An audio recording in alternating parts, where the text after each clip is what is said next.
প্রশ্ন। রবীন্দ্রনাথ ঠাকুর। মা গো, আমায় ছুটি দিতে বল, সকাল থেকে পড়েছি যে মেলা।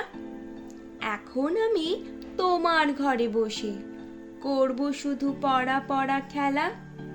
তুমি বলছো দুপুর এখন সবে, না হয় যেন সত্যি হলো তাই। একদিনও কি দুপুর বেলা হলে বিকেল হলো মনে করতে নাই?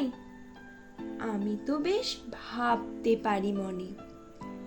সূর্য ডুবে গেছে মাঠের শেষে, বাগদি বুড়ি চোপড়ে ভরে নিয়ে শাক তুলছে পুকুর ধারে এসে। আধার হলো মাদার গাছের তলা, কালি হয়ে এলো দিঘির জল। হাটের থেকে সবাই এলো ফিরে, মাঠের থেকে এলো চাষির দল। মনে করো না উঠলো সাজের তারা, মনে করো না সন্ধে হলো যেন।